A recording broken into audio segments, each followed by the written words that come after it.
नमस्कार मित्रों, आप सभी का गौतम झा संस्कृत क्लासेस में स्वागत है। अब जो ये वीडियो का एक सीरीज में आप सभी के सामने लाने जा रहा हूँ वो आपका क्लास 8 से लेके 9 और 10 दोनों ही कवर करने जा रहा है।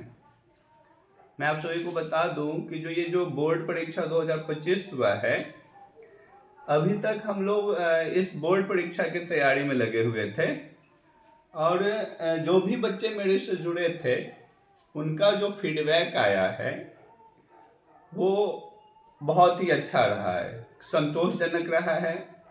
बच्चों के हिसाब से वो आपका जो गौतम झा संस्कृत क्लासेस चैनल है, जहाँ पे मैं और आप सभी मिलकर भी काम कर रहे हैं, उसके मदद से तैयारी उन्होंने किया है और सभी बच्चे बहुत ही संतुष्ट होकर आए हैं और वो कह रहे हैं कि संस्कृत में 90-95 तक नंबर कम से कम उनका रहेगा। हालांकि ये भविष्य की बात है, अभी मैं इस पे ज़्यादा कुछ नहीं बोलूँगा क्योंकि ये जो मंतव्य है, ये जो बातें कही गई है वो बच्चों के द्वारा कहा गया है ना। तो हम लोग इंतज़ार करते हैं और देखते हैं रिजल्ट क्या होता है। फाइनली जब रिजल्ट आ जाएगी तो उस पर एक विशेष चर्चा हम लोग करेंगे।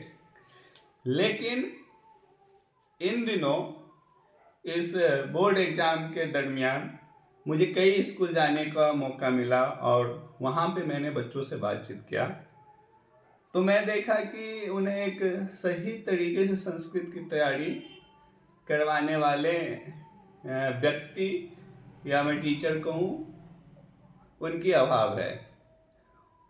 एक प्रॉपर जो गाइडलाइन होना चाहिए वो नहीं मिल पा रहा है। मैं हालांकि हर जगह की बात नहीं कर रहा हूँ, बहुत अच्छे अच्छे सर हैं सभी स्कूल में, लेकिन कुछ स्कूल की मैं बात कर रहा हूँ, नाम नहीं लूँगा। लेकिन वहाँ पे क्या है कि बच्चों को ज़रूरत है और बच्चों ने मुझसे कहा कि सर आप हम लोगों को भी पढ़ाइए संस्कृत। तो जो भी बच्चे अभी इस वीडियो को देख रहे होंगे और प्रॉपरली मिले भी हैं हम लोग, तो मैं उनके लिए स्पेशल अभी से ये क्लास एक सीरीज लाऊंगा जो कि व्याकरण रहेगा। ये क्लास 8, 9, 10 सबके लिए कॉमन रहेगा। तो इसी दरमियान जो आज का पहला क्लास होगा वो आपका रहेगा वर्ण विचार। क्या रहेगा भाई? वर्ण विचार। ठीक, तो आप ध्यान दें। एक्चुअली जो पढ़ाई का तरीका है बच्चा सही से समझते ही नहीं है। हमारा जो हेडिंग होता है, जो हमारा शीर्षक होता है, उससे ही हम बहुत कुछ सीख लेते हैं ना। तो सबसे पहले तो आप इस पे ध्यान देंगे कि हमारे पास है क्या भाई। अगर हम देखें तो यहाँ पे आपको दो पद हैं, एक तो वर्ण और दूसरा क्या है? विचार। ये दोनों मिलके एक साथ आपका बना जो टॉपिक है वर्ण विचार। अब आप देखें कि विचार क्या होता है भाई और वर्ण क्या है ना। तो वर्ण की अगर हम बात करें तो कह सकते हैं कि भाषा की सबसे छोटी इकाई को हम क्या कहते हैं? वर्ण। तो यहां पे आप देखें, भाषा की सबसे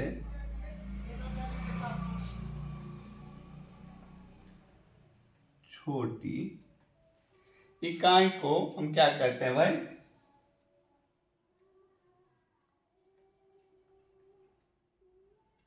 भाषा की सबसे छोटी इकाई को हम लोग क्या कहते हैं भाई? वर्ण कहते हैं। देना, भाषा की सबसे छोटी इकाई को वर्ण कहते हैं। ठीक, एक पॉइंट क्लियर कि वर्ण हम किसे कहते हैं। तो आपके सामने आ जाएगा कि भाई वर्ण की अगर बात करें तो भाषा की जो सबसे छोटी इकाई है, इकाई मतलब एक पार्ट है ना, पहला पार्ट, तो किसकी? भाषा की, तो उसे हम क्या कहेंगे? वर्ण। और एक दूसरा जो पॉइंट है आपके सामने विचार। विचार मतलब क्या होता है? किसी भी चीज पे सोचना, मंथन करना, है ना, वो क्या है उससे संबंधित प्रश्न करना, फिर उसका आंसर खोजना, उसके पार्ट्स क्या क्या हैं, उसके कितने भाग हैं, उसकी परिभाषा क्या है, ये सब चीज अगर हम सोचते हैं ना तो वो विचार के अंतर्गत ही आपका आता है। तो ये जो आपका पहला टॉपिक है भाई, वर्ण विचार, इसमें हम क्या करेंगे कि वर्णों से संबंधित कई सारे जो क्वेश्चन होगा, चाहे वर्ण किसे कहते हैं, वर्ण के कितने भेद हैं, ये तमाम चीजों के बारे में हम लोग यहाँ पे देखेंगे। इसकी उत्पत्ति कैसी है, मूल वर्ण कितने हैं, तो वर्ण विचार में हम लोग यही सब चीज देखेंगे। अभी एक मार्कर थोड़ा हम लाते हैं, वेट कीजिएगा आप लोग।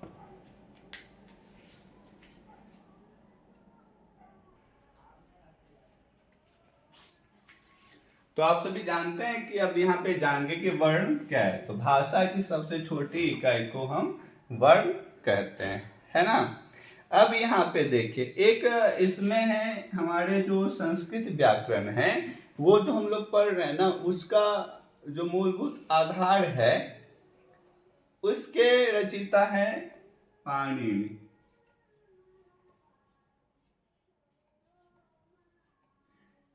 ये संस्कृत जगत के सबसे बड़े व्याकरण के रचयिता है और व्याकरणकार हैं, ठीक है ना।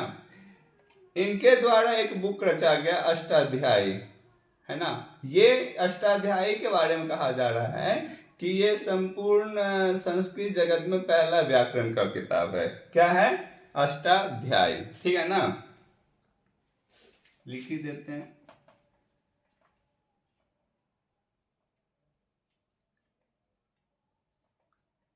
इसके रचयिता कौन है? पाणिनि। तो इन्होंने क्या किया कि आप देखो, यहाँ पे हम लोग वर्णमाला समझेंगे। वर्णमाला को, अर्थात वर्णों का जो माला है, उन सभी से जो वर्णमाला बना वर्णों के द्वारा, उसको उन्होंने 14 सूत्रों में विभक्त कर दिया। किसको? अब देखो, वर्ण है, वर्ण से क्या बनेगा, इसमें जो हम लोग दूसरा पॉइंट देखेंगे वो आपका होगा वर्णमाला, ठीक है ना। तो वर्णमाला को उन्होंने क्या कर दिया भाई? 14 भागों में बांट दिया। 14 सूत्रों में उन्होंने, ध्यान देना, 14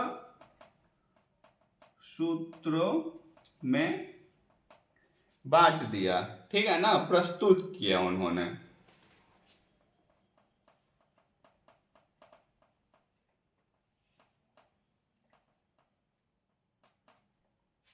क्या? वर्णमाला। तो वर्णमाला, वर्णों के समूह को ही हम वर्णमाला कहेंगे। तो आपके जितने भी वर्ण होंगे, उसको उन्होंने क्या क्या, वर्णमाला को 14 सूत्रों में प्रस्तुत किया। अर्थात सभी वर्णमाला को उन्होंने 14 भाग में बांटा, और वह 14 भाग आपके क्या हो गए? 14 सूत्र हो गए, ठीक है ना। अब आप देखिए, इन 14 सूत्र को कहा जाता है, इसका नाम है, इस 14 सूत्र का जो नाम है क्या होता है? ये है आपका माहेश्वर सूत्र। ये जो 14 भाग में बांटा ना, ये 14 अलग अलग सूत्र हो गए, और इन 14 सूत्र का नाम क्या हो गया? माहेश्वर सूत्र। अब यहीं पे आप लोग देख लीजिए, जो एक प्रश्न बन सकता है, माहेश्वर सूत्र की संख्या कितनी है? तो आप कह देंगे कितने हैं भाई? 14। कितने हो गए माहेश्वर सूत्र? 14, ठीक है ना। अब इसके बारे में आपको एक कहानी बताने जा रहा हूं, ठीक है। कि देखिए, ये जो 14 माहेश्वर सूत्र हैं, इसकी रचना के बारे में कहा जा रहा है कि इसकी रचना किसी व्यक्ति विशेष के द्वारा नहीं हुआ है। अर्थात इन 14 सूत्र को, मतलब कि जो माहेश्वर सूत्र है, इसे किसी व्यक्ति के द्वारा नहीं बनाया गया है, या इस सूत्र की रचना किसी व्यक्ति के द्वारा नहीं किया गया है। तो भाई अब सवाल आता है, तो किसके द्वारा किया गया है? तो आप यहाँ पे देखें, अगर इस नाम पे आपको गौर से देखेंगे इस नाम को तो आपको दिखेगा ये है माहेश्वर, अर्थात महेश जो है। तो महेश कौन है भाई? शिव जी। महेश कौन है भाई? शिव भगवान, है ना। और देखिए संयोग, कल का जो दिन था वो था शिवरात्रि, है ना। शिव भगवान से संबंधित एक विशेष दिन था, विशेष रात्रि हम लोग मनाते हैं शिव भगवान के शादी के उपलक्ष्य में यह दिन होता है और हम लोग उनके सालगिरह के रूप में मनाते हैं, ठीक है ना, जो बीत गया कल ही था। तो अब देखिए यही शिव भगवान जो हैं उन्होंने इस सूत्र को क्या किया भाई? प्रतिपादन हुआ। तो ये कैसे हुआ? तो आप लोग को बता दें कि शिव भगवान का एक और नाम है नटराज, है ना। क्या नाम है? नटराज। तो जब नटराज भगवान नाच कर रहे थे अर्थात नटराज कर रहे थे, नृत्य कर रहे थे, तो उस नृत्य काल में आप देखते होंगे कि भगवान क्या करते हैं? डमरू बजाते हैं, है ना।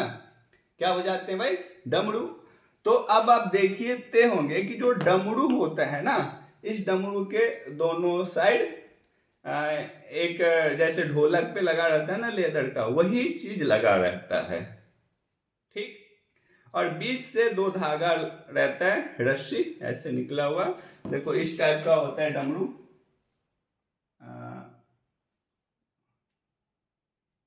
देख लो भाई, एक बार मैं बता देता हूं,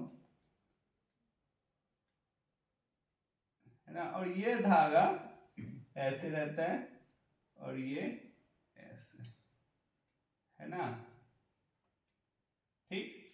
मैं अच्छे से तो जब भगवान वो नृत्य करते टाइम नटराज जी ये डमरू बजाते हैं तो ये धागा इधर लगता है और ये इधर लगता है, तो फिर क्या होता है? उससे आवाज उत्पन्न होता है, एक ध्वनि की उत्पत्ति होती है।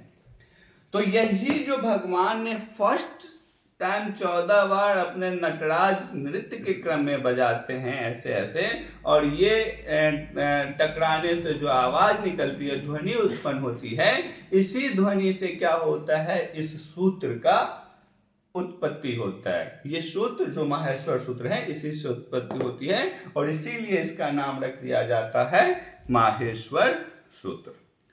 तो चलिए मैं उम्मीद करता हूं कि आप लोग अच्छे से समझ गए होंगे कि माहेश्वर सूत्र की उत्पत्ति कैसे है। क्योंकि मैं यहाँ पे इसका जिक्र इसलिए कर रहा हूँ कि ये बहुत ही जरूरी है आपको वर्णमाला में।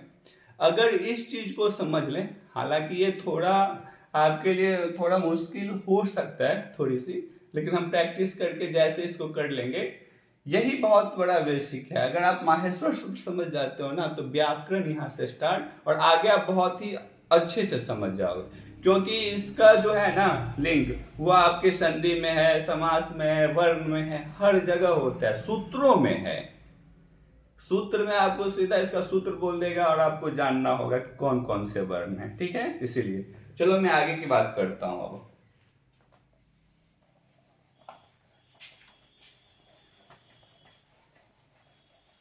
अब मैं आप सभी के सामने यहाँ पे जो 14 माहेश्वर सूत्र है ना वो लिख देता हूं, ठीक है, कौन कौन से होते हैं। तो यहाँ पे मैं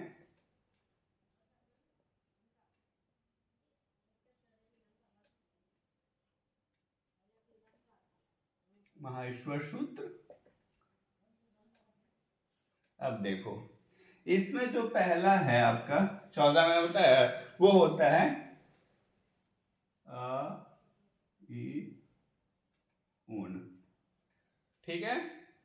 दूसरा जो आपका होगा री लिरिक, री लिरिक। तीसरा जो सूत्र आपका होगा ना ए ओंग, यहां पे देखो ए ओंग। चौथा आई औंच, आई क्या हो जाएगा? औंच। अब पांचवा सूत्र जो आपका होगा वो देखो ह या व रट, ठीक है। छठा जो होने होगा वो आपका होता है बहुत ही छोटा सा लन। और सातवां सूत्र जो आपका होगा वो होगा य म अंग ग न नम। य म अंग नम, ये हो गया आपके साथ। अब इसके बाद जो आठवां सूत्र आपका होगा ना वो झ भैया झ भैया झ। नौवां सूत्र जो होगा घ ढ धस, क्या हो जाएगा घ ढ ध और क्या हो जाएगा स, घ ढ धस। दसवां सूत्र जो आपका हो जाएगा ना वो हो जाएगा ज ब ग ड दस।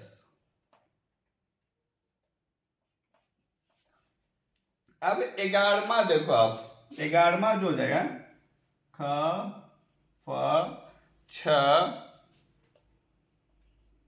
ठ थ च ट त व, क्या हो जाएगा व। ख फ छ ठ थ च ट तब। 12वां क्या हो जाएगा क प य कपर। 13वां क्या हो जाएगा स स सर, तीनों सौ इसमें आ जाता है और वो हो जाता है स स सर। और जो आपका लास्ट 14वां सूत्र होता है वो हो जाता है आपका क्या, एक मिनट, हल, है ना। ये आपके 14 क्या है भाई माहेश्वर सूत्र हैं जो कि वर्ण विचार में यहीं से स्टार्ट होगा और बहुत ही जरूरी है। एक बार आप इसे पढ़ना जान ले और थोड़ी सी बात कर लेंगे तो क्या है। पहला देखिए, अगर आप इस पे ध्यान दें तो आपका है अ इ उन, अ इ उन, री लिरिक, ए ओंग, आई औच, ह य व रट, लन, य म अंग न नम, झ भ य झभय, घ ढ धस, ज ब ग ड दस, ख फ छ ठ थ च ट तब, क पै स सर हल। फर्स्ट टाइम आपको थोड़ा सा लगेगा कि पढ़ने में कैसा है, लेकिन आप अगर आपको आ रहा है, आप सभी वर्णों को अच्छे से जान रहे हैं तो पढ़ने में कोई भी दिक्कत नहीं है। इसे आप देखें, एक एक वर्ण को आप उच्चारण करेंगे आपका हो जाएगा। एक बार और फिर आप देख लीजिए, पहला अ इ उन। हाँ, अब इसमें आप ध्यान, कुछ पॉइंट है वो ध्यान देंगे। इसमें पढ़ने के लिए हर वर्ण को अलग से हम पढ़ेंगे और ये जो लास्ट वाला, सभी सूत्र के लास्ट वाले दो वर्ण हैं उसको हम एक साथ करेंगे। देखिए कैसे, अ इ उन, री लिरिक, ए ओंग, इसी तरह देखिए ऐ औच, फिर ह य व रट, ये अलग अलग ही है, लन, फिर चौथा चौथा का जो लास्ट होता है य म अंग नम, देख लो। फिर क्या हो जाता है झ भय, फिर घ ढ धस, ज ब ग ड दस, ख फ छ ठ थ च ट तब, क पै स सर हल, है ना। आप पढ़ लोगे। और दूसरी बात, इस सूत्र की एक विशेषता क्या है, जो आपका जितना भी लास्ट वर्ण है, सभी सूत्र है ना, देख लो, जिसका लास्ट वर्ण ये हो गया, सबके लास्ट में क्या लगा हुआ है हलंत, सबके लास्ट में क्या लगा हुआ है हलंत, है ना। हलंत का मतलब क्या होता है? आधा वर्ण। हलंत का मतलब क्या? आधा वर्ण। तो देखो, न में, क में भी हलंत, ग में भी, च में, ट में, म में, य में, श में, स में, व में, य में, र में, ल में, सब में लगा हुआ है ना। तो ये आप याद रखेंगे, ठीक है ना। अब थोड़ी सी बात अगर हम कर लें तो इसका जो प्रयोग होगा मुख्य रूप से, वो आपको क्या हो जाएगा? प्रत्याहार बनाने में। क्या बनाने में? प्रत्याहार बनाने में। तो इस तरह से इस सूत्र का एक और नाम है। अगर हम इससे प्रत्याहार बनाएंगे तो इसका एक और नाम क्या हो जाता है? माहेश्वर सूत्र तो है ही, इसे हम प्रत्याहार सूत्र भी कहते हैं।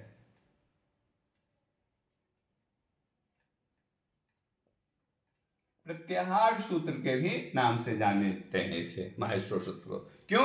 क्योंकि अब हम इससे प्रत्याहार बनाने का काम करेंगे। और मैं आपको बता दूं, जो प्रत्याहार है ना, उसकी संख्या कितनी है? 42। कितनी है भाई? 42। प्रत्याहार की संख्या कितनी है? 42 है।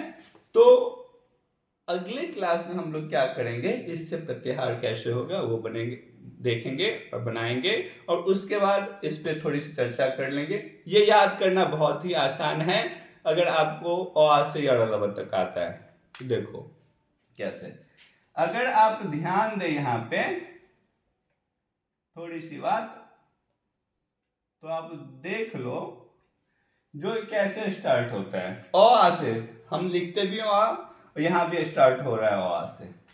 अ, अब जो वर्ण होते हैं ना, ह्रस्व वर्ण और क्या होता है? दीर्घ वर्ण। ह्रस्व अभी शॉर्ट में बता रहा हूं, फिर डिटेल में इस पे हम लोग चर्चा करेंगे। ह्रस्व वर्ण और दीर्घ वर्ण। तो इसमें देखो अ, ई, उ, ये क्या है? सभी ह्रस्व वर्ण। री और लिड़ी, ये लिड़ी भी आप भूल मत करना कि ये दीर्घ है। लिड़ी भी क्या है? ह्रस्व है ना। तो पहले मैंने क्या कर लिया? स्वर। हाँ, एक चीज और जान लो, क्या होता है? स्वर वर्ण और व्यंजन वर्ण। अब स्वर में दो भाग हो जाते हैं, ह्रस्व और दीर्घ। तो हम स्टार्ट कर रहे हैं स्वर में। तो स्वर का क्या है? ह्रस्व वर्ण। देखो 5 जो ह्रस्व वर्ण है, अ, ई, उन, री, लिरी, उसको ले लिए। अब ह्रस्व के बाद क्या होता है? दीर्घ वर्ण ना। तो वहां पे देखो, दीर्घ में आपका क्या? ए, ऐ, तो यहां पे देखो ए, ओम, ऐ, औच। इसमें हमने क्या कर लिया? जो मूल है और जो संयुक्त है उससे स्टार्ट कर लिए। तो ये हो गया ए, ओम, ऐ, औच, है ना। अब हम व्यंजन में स्टार्ट कर रहे हैं। तो व्यंजन में क्या होता है ना, उल्टा हम यड़ लव से स्टार्ट कर लेंगे। और यड़ लव में एक होता है अंतस्थ वर्ण और एक होता है ऊष्म वर्ण और फिर होता है संयुक्त व्यंजन। तो यहां पे देखो ह, य, व, रट, लन, ये क्या हो जाता है? आपका ऊष्म वर्ण। अब यहाँ पे जो आपका वर्ग होता है, कितने वर्ग? 5 वर्ग। क वर्ग, च वर्ग, ट वर्ग, त वर्ग, प वर्ग। इस वर्गों में कितने होते हैं भाई? 25 वर्ग। तो अब यहाँ पे मैंने क्या किया, जो 7वां चल रहा है कि वर्गों के अंतिम वर्ण से, है ना। तो यहाँ पे देखो सारे वर्ण के अंतिम वर्ण, 5वां वर्ण आपको मिल जाए, यम, अंगण, नम। 5वां वर्ण हो गया। उसके बाद हम क्या करेंगे? चौथा वर्ण से याद करेंगे। तो देखो झ, भ, ये तो हलंत है, इसको नहीं गिनेंगे। घ, ढ, धस हो गया चौथा वर्ण। चौथा के बाद कौन सा आ जाएगा भाई? तीसरा वर्ण। तो ज, व, ग, ढ, दस। फिर कौन सा आ जाएगा? दूसरा वर्ण। तो ख, फ, छ, ठ, थ, च, ट, तब। और फिर क्या आ जाएगा? पहला वर्ण क, प, य। और फिर हमने करके अंतस्थ वर्ण कर लिया था और मेरा क्या बच गया था? ऊष्म वर्ण। तो तालव्य, समूर्धन, शर्तांत, स, ह, ये आपके हो गए ऊष्म वर्ण। अगर इसको आप अच्छे से दिमाग में बिठा लोगे ना, तो ये बहुत ही इजीली आपको याद हो जाएंगे। अगर अभी समझ में नहीं आया तो कोई बात नहीं, टेंशन नहीं लेना है, फिर हम आगे इस पे बात करेंगे। लेकिन आप वीडियो को 2-3 बार देखो, इसे समझो। तो चलो आज रहने देते हैं यहीं तक। फिर नेक्स्ट क्लास में हम लोग इससे आगे की बात करेंगे, प्रत्याहार पे आएंगे। मैं कह रहा हूँ जो संस्कृत आपको कठिन लगेगी ना, वो स्टार्टिंग के 5 से 10 दिन।